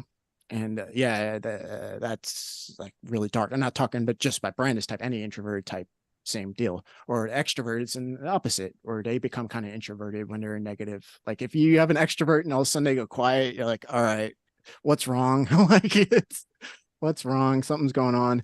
But they could come extroverted again if they fall into those lowest things, and then they're like monster extroverts, but like really nasty and whatnot. So yeah, that's kind of how people's psychology functions, and this model is a good model to kind of shed light on what seems to be going on based on the Jungian model. So, you This guys have makes a any lot of I sense. questions? Yeah, I do. I have a question about my MBTI because um I'm allegedly ENTJ, and you said you kind of know me well enough that you think that it's a valid um I guess Assessment. whatever. We'll Yeah, say valid 80% assessment. sure. Yeah, 80%. Yeah. But I'm just I don't know if it's just because over time I've learned the adage, those who speak don't know and those who know don't speak. I don't see myself as extroverted so much. I feel like I can be a lot more introverted these days in the last several years, just because I've learned that, especially with everything in all the nonsense that happened in the last few years, I've learned not to tell people anything and even before that, I was learning that already, but I've learned that telling people things doesn't necessarily help them because they may disagree with you and they may have their own viewpoint already set in stone. So they have absolutely no desire to be open-minded about anything. So I tend anymore to just be the quiet one and I just let other people talk anymore. So I don't know how that works with being an ENTJ. Yeah. It's balance, baby. Like this is what I was talking about. I don't remember where I posted this. Maybe it was in the Over Sharon group. Is once there's one thing that it's a model. It's just a model. Like relax. Like it's you can use all kinds of models to describe psychology. You use the Freudian model if you want. That's valid. I mean, a lot of truthers don't want to admit that, but then in the next sentence they'll bitch about Bernard Shaw, whatever the fuck his name is. But so it must work. But some models include more. They're called a higher degree of truth. That's Jung. It was all the famous psychiatrists really, really thought about this shit. And then people furthered his work and made like the 16 personalities types, Myers and Briggs or whoever. And yeah, as you're balancing, actually, I don't know if you can see it, but that's kind of think of it like. Oh, it's in reverse because the camera, but we can't hear you so well because your mic is. Yeah. You need to get closer to the mic if you can. Never mind. I can just describe it. Yeah. So like, they determine these personality types because you're using one the most, and because it's on a polarity, like there's decision making functions, which is thinking and feeling, and then there's like gathering information functions. There's a word for it, but gathering. Through intuition and sensing. So it's on an axis. So if one gets flipped into the introverted, the other one by nature is going to be extroverted. So they determine that somebody uses one all the time, even, no matter how tired they are, or if they're a little kid, they're using this one. Like you start off with this one, even as a little kid, like you're always using it. And then as you get older, your next function comes, and then the next function comes, but this one is a little more balanced. The third is you're using a little less, but you're still more balanced than the first one, which the last one is on the axis with that. And it's like way down here.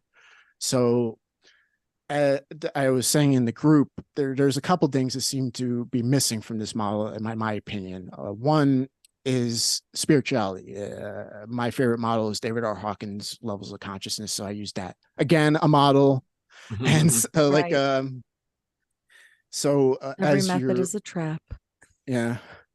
So as you're raising consciousness, I've noticed that you start using the lead function a little less, and you start that other axis on the bottom is going up just a little, and everything is getting a little more balanced. Like you're always theoretically probably always going to use that lead function a little more because that's just the structure of your ego. That's who you are. But the spiritual, because of the spiritual energy, everything's coming more in a balance.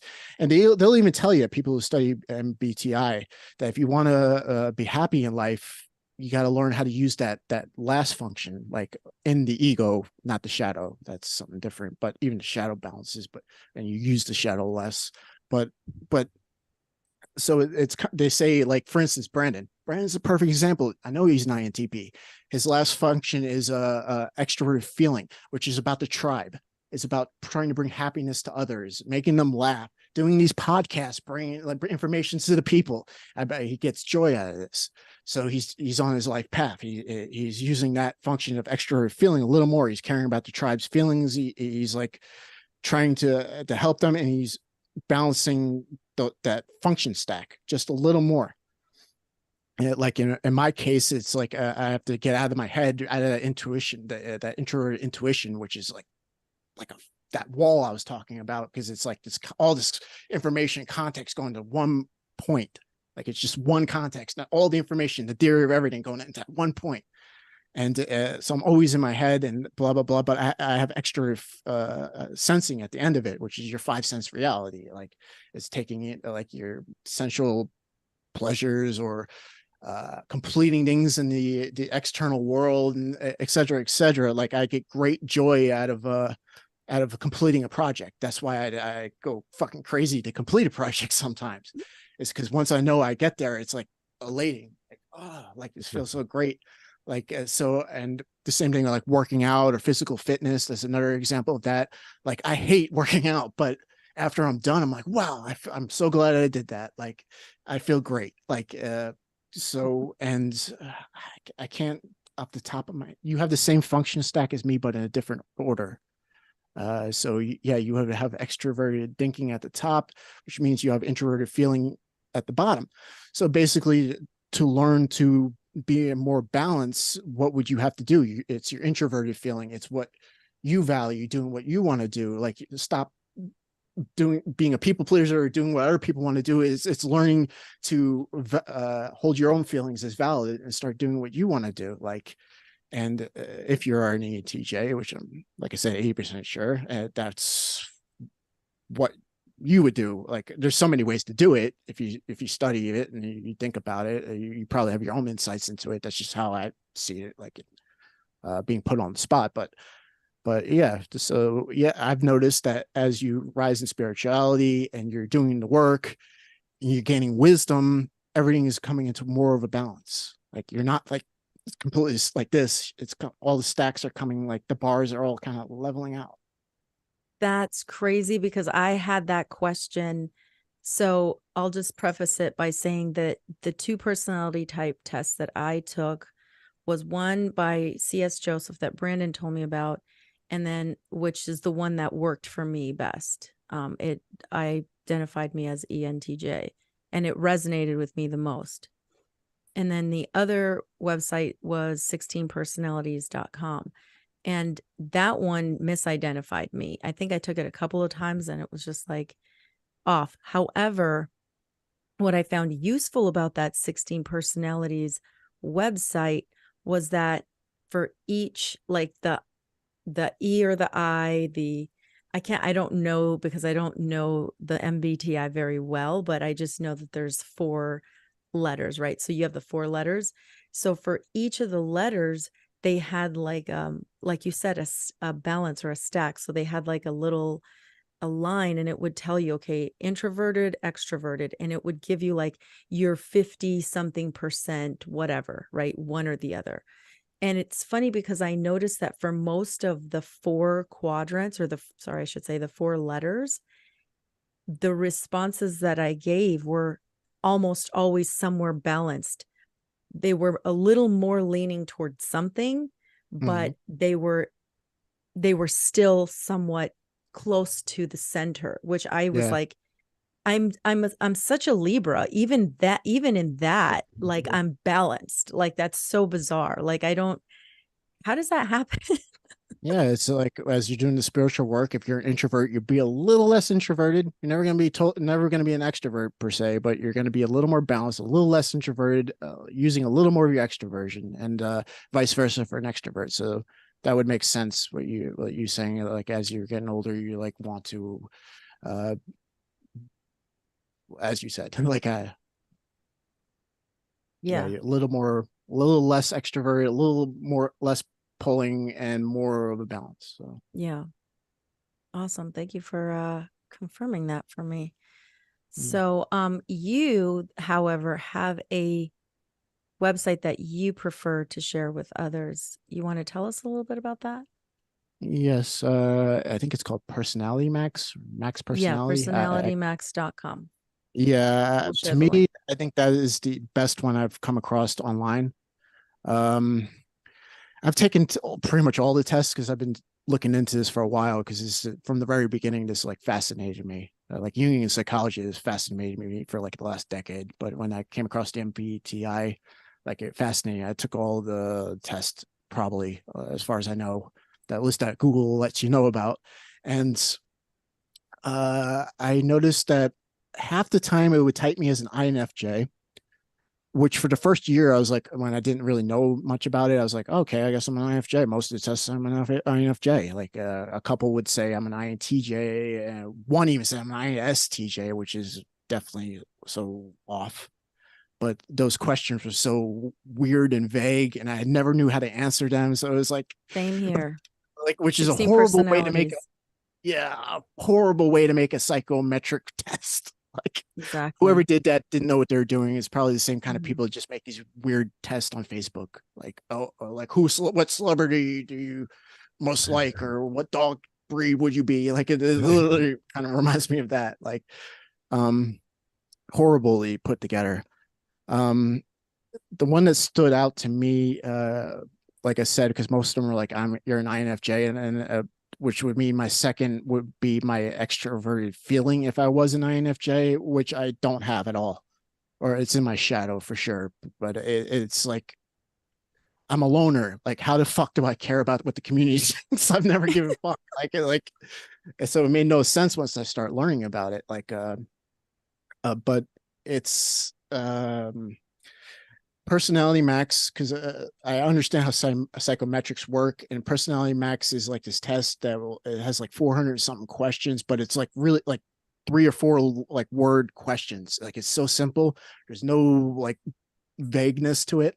Like it's easy to answer, so you could pop through all the 400 questions very easily. A half hour, I think it took me, and you just go through it, and it pops out. And I could see, knowing how psychometrics work, how whoever put together this one at least knew what they were doing, or knew like the downfalls. Like for instance, when people take these kind of personality tests, they generally want to like check the answer to the person they wish they were versus what they actually are. And by the way they structured this 400 questions, they keep asking the same question but in different ways, and just kind of like trick you and minimize that kind of factor.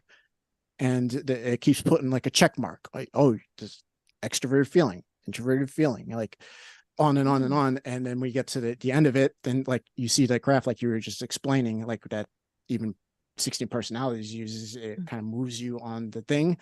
And while Mhm.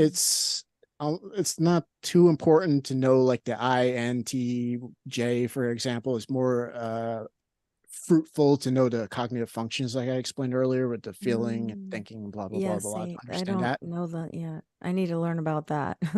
You'll see it in others, like once you start knowing people's types. Like that's how I learned this, and how I learned astrology. Like I studied people that I knew really close, that I've known these people, I know, and then once I found out, okay, first drew the test mostly, getting them to take the test. I was always bothering people. Hey, why don't you take this test? Like, why don't you take this test? Why don't you take this test?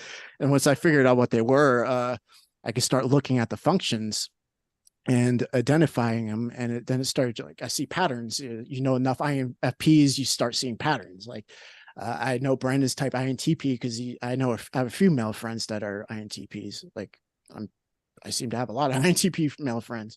So it's I started realizing their functions, and then knowing them really really well, you also can often get to see their shadow side. So it's like you just start, I don't know, I just, it's unconscious really. I come from it, I'm like lead stack and intuitive, so it's like I just, that's how I learned stuff. That's how I learned astrology as well. I studied other people's charts like that I knew, and I'm like, oh, that makes, now I get it. You see a Venus and a water sign enough times, you start picking out the patterns. Like so, so That's awesome. that's my suggestion to how to learn it the best. But maybe everybody has to approach it differently. But that's how I Yeah, do it. I mean, lots of people learn differently. I tend to like something on a spreadsheet and like write things down and see them in kind of a graph or a chart, or that is what is useful to me, and that's how I kind of learn. But yeah, I definitely, probably knowing people with that type is helpful for sure. Mm. Yeah, it's tons of INTPs, tons of INFPs. INFPs generally are women, and the INTPs are generally men. I don't know what that means, but that seems to be That's how the funny. universe arranges my circles. But I think that's what I was saying. I'm pretty sure you're an ENTJ because the archetype, because I don't, you're the only one I would know personally. I can't think of any famous examples neither. I haven't looked into it as much as say an INTP or an INFP, but it's one thing I've noticed, like you were just saying about the spreadsheets and stuff like that. I had to laugh because that everybody I've heard talk about ENTJs that knows what they're talking about said the same. These people will do organize everything and they figure things out like that because the external thinking is your lead function. So and just how your stack is that you would have to do that. That's how you learn and how you do stuff, and that's totally cool. That's the way God built you, so to speak. So um That's That's funny. I was funny. so gonna say I'm like the total opposite. I just watch a bunch of videos, read things, and like it just gets stored in the back of my mind. Sometimes yeah, I'll take notes or whatever, and then pieces start to click into place. It's yeah, yeah, same. Yeah. A lot of ways the same for me. Yeah. I So can listen to stuff and it's helpful to get familiar with the concept and the content, but unless I actually structure it and like look at it in a certain way and kind of study it, I won't retain. Like I won't be able to necessarily explain it very well because it'll just be kind of like, I don't know, ethereal. Like I'll just like know in my mind kind of what it's about, but I won't be able to speak it. I won't be able to say. mm, yeah, I get that. Yeah, I also came across the part of the archetype, the ENTJ, is they often wind up in the corporate world, high up doing something important in the corporate world. And isn't that your story? I was So on my way. I was on my yeah, way. And I yeah, started to notice that I didn't want to do that. yeah. Like that's around the time I started to wake up to a lot of things and just be like, this is not spiritually like useful for me. I am not enjoying this.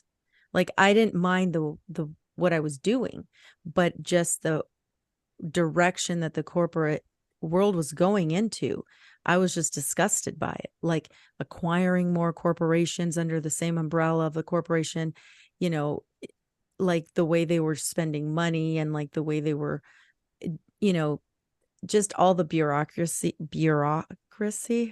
Mm, whatever that word. It was like disgusting to me. And yeah. I, at some point, I think it was like late 2019 when I said it to someone that I was speaking to at the time. She was a friend of mine. And I was saying to her, it's kind of weird, but I feel like I'm not going to be doing this soon. Like I feel like I'm ready to exit and I don't know what I'm going to do. I don't know anything. I just feel like that's coming. And it's crazy because 6 or 7 or 8 months later, I can't remember when I said it, but like less than a year later, I was terminated.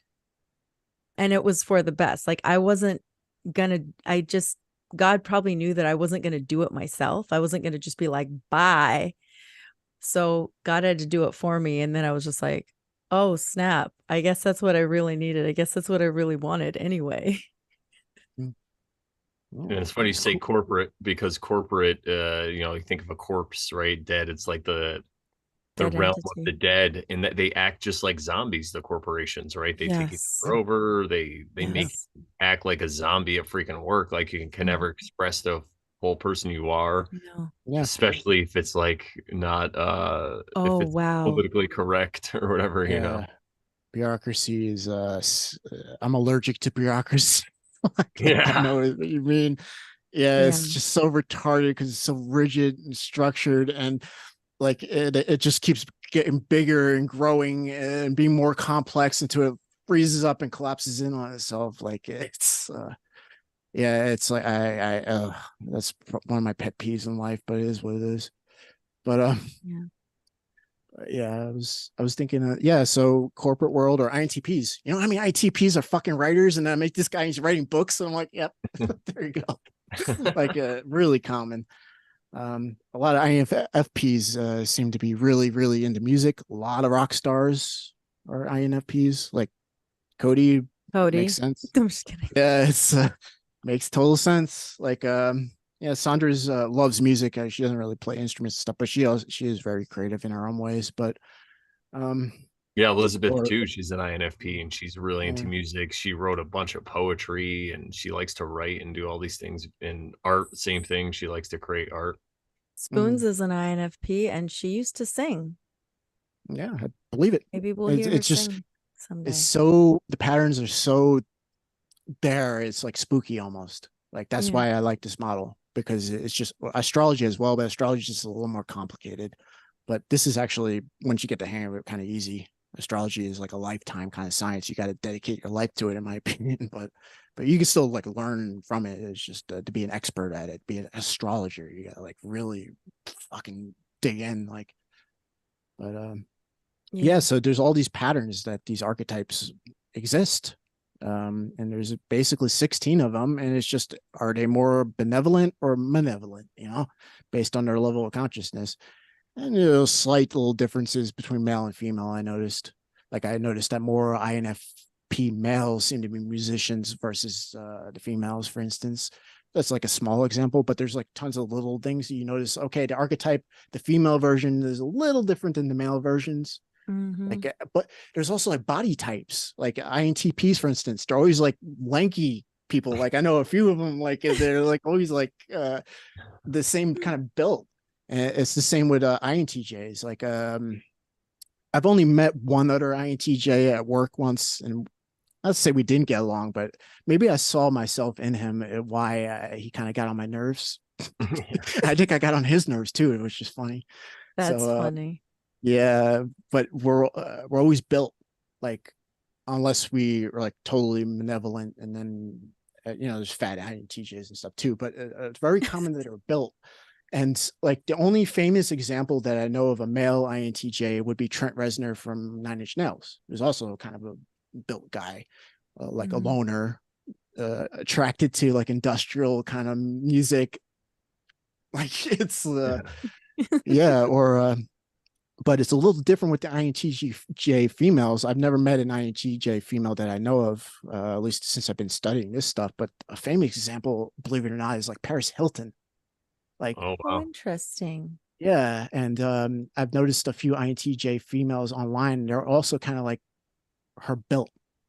Like it's like Oh, spooky. Like even the physical appearances. Like it's not just the psychological, or maybe the physical appearances manifest out of the psychological because it's how the physical I mean, manifest wow. out of the spiritual. it does So make sense, right? If we're Yes. all Yeah. energy, as we Right. proposed here in the Over Sharon Right. show, this mm, is how we're going to be perceived, or this is how we're going to perceive ourselves. Like I've talked about in the Matrix, where they tell Neo, you appear here in the Matrix, you look how you feel like you look, right? Like whatever you think that you look like, this is how you appear in the Matrix. And I'm sure that has a lot to do with it as well. mm, That's Mm. why people can change the way they look. I mean, if you go back and look at pictures of me from like high school till now and look, every few years, I look like a different person every few years. It's really pretty crazy. I was heavy for a while, I gained a lot of weight. I didn't have all this beautiful hair I do now. It's just it's crazy. That's funny that you say like you can look at different pictures and you see a different person. Um, when my ex-boyfriend died and I met his brother, um, I had never met any of his brothers because that's how closed off he was. He was like it was not good. But anyway, I met his brother, who lived in Philly, and we were getting to know each other. Like, how was my brother like, and how was he as a child, that sort of thing. And eventually, I sent him some pictures of me of like when I was young and like just different pictures, and he's like, are you that, like, you don't look like that, like every picture of you looks like a totally different person. It's crazy. Yeah, I think maybe if it has to do with your consciousness, if it's a little higher, and again, we're not trying to say we're better than you, everybody. But because I really do feel your thoughts in the way you perceive this world and yourself and all this stuff, it really does affect everything around you. Like I literally believe that the collective consciousness creates the world that we live in. That's why things like the Mandela. Mandela effect are able to be possible. So why wouldn't it be that way? You know, they say that married people start to look like each other after a while. Maybe it's because they're always looking at each other and that's the face that they see. So That's subconsciously it funny. just slips in there somehow, you know? That's crazy. It's a lot less material than we've been told, everybody. I keep trying to tell you. This whole Mhm. experience, it's not what you think. Absolutely. So, but yeah, I think we've come to pretty much the end of the notes that we had, and we're getting close to the 2 hour mark. So, Oh, amazing. Well, maybe we could chat a little bit. I can use this time right now. Maybe we'll think of something a little bit to talk about before we go, but I'll use this chance. I'll use this chance to for shout out the chat. shout out. Yeah, let's shout out the chat too. Let's see what's going on in the chat. We got Zeralath the Immortal in there. Nigel, what's up, Nige? What's up, Trish? Trish and her husband is watching. Shout out to him. Shout out to QSB, Quiet Sparky Bear, Chris. What's going on? Baron Baron Strawberry Strawberry. still hanging out. You know, Carrie's back. I Yellow love cake our maker. chat because there's people from all different, we'll say, walks of life in there, and Yes. everybody just is enjoying the Over Sharon. If you got, oh yeah, oh Carrie was there. I didn't see it. Sorry, Carrie, I wasn't paying close attention to the chat. Yellow cake maker, what's going on? She says I'm singing heart shaped box song about heart shaped non. She made naan. She made PhD there. heart-shaped naan. You are mine. I'm trying to think how that song goes. The Nirvana song, Heart Shaped Box. I love Oh, you like a cancer when you eat my naan. There you go. I feel like I'm going to be incorporating a lot of singing into my comedy. You know, I guess I could spoil one of my jokes that I have. This is a concept I came up with a funny name like Rudolph Hitler. I think I've talked about this a while ago, right? And it was just sitting in my yes. notes.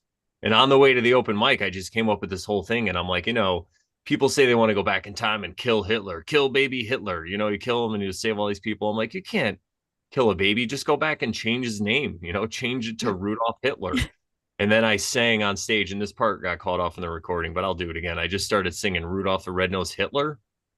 And I was like, Rudolph the Red-Nosed Hitler had a very shiny nose. But at the end, you know, I'm like, I just pretty much sang four lines, and I was like, all of the other reindeer used to laugh and call him names.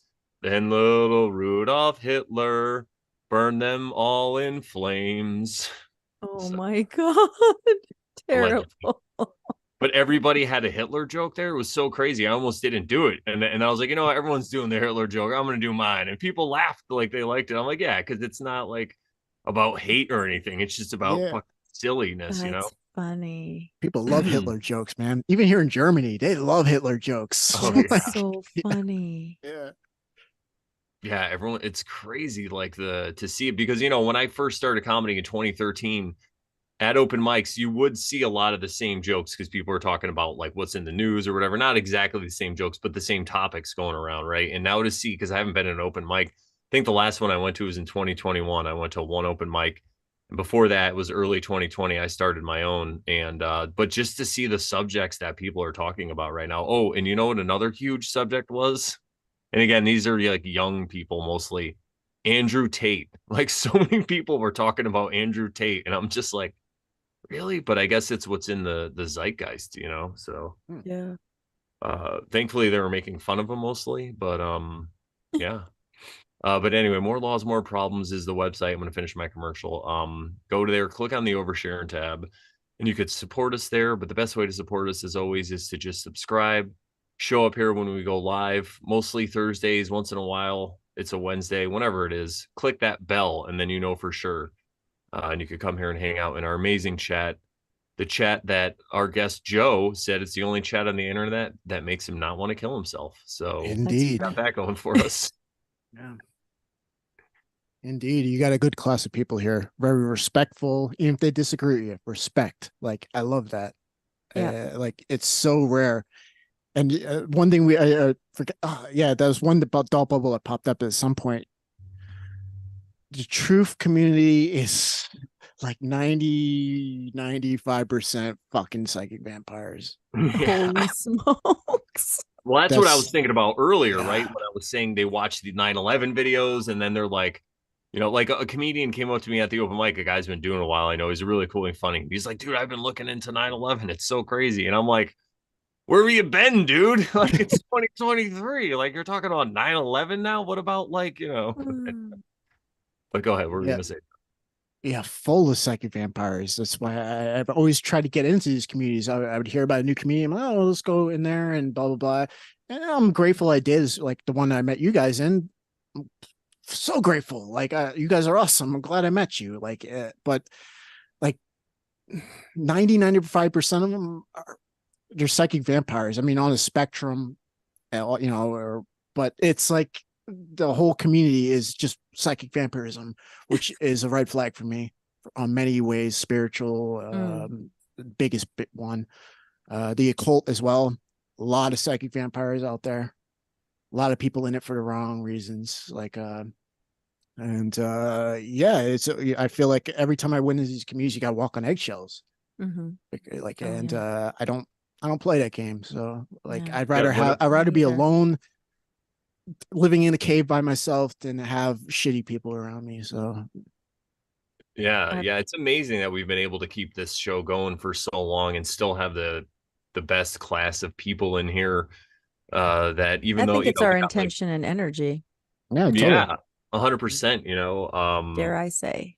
and I think really what it is, our superpower is we just bore the shit out of people until either they love us or they just think we're boring. There's really nothing to point at and say that you hate. I'm silly. Sharon's obviously we're both intelligent. I don't want to dig on myself, but Sharon's very intelligent, very well spoken. She has a lot of really good life experience, a lot of stories. I mean, we both do, but we're just not trying to prove anything or it seems like both of us have done a lot of work too. So we're not doing this for attention. A lot of people I see in this community love the attention and that's what they live off of, when they do their live streams or do these videos and stuff. And that's really not the case. Of course, I do love the attention and I try to use it in a positive way.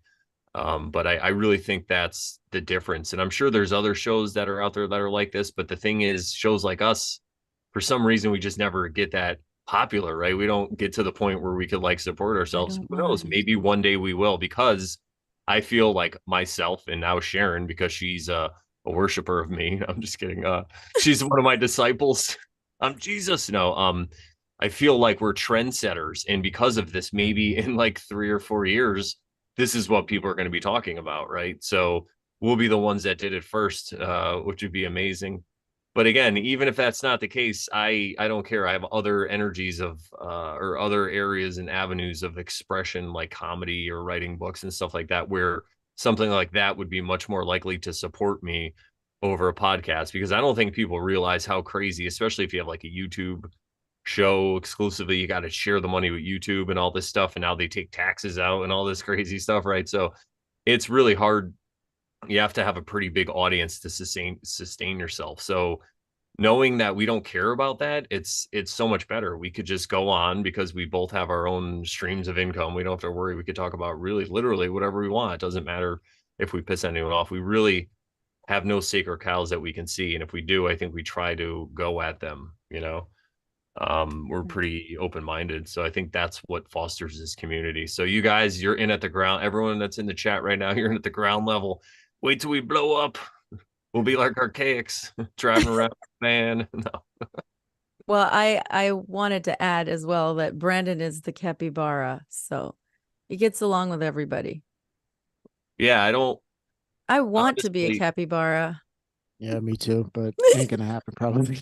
It's or funny. maybe I don't. I don't know.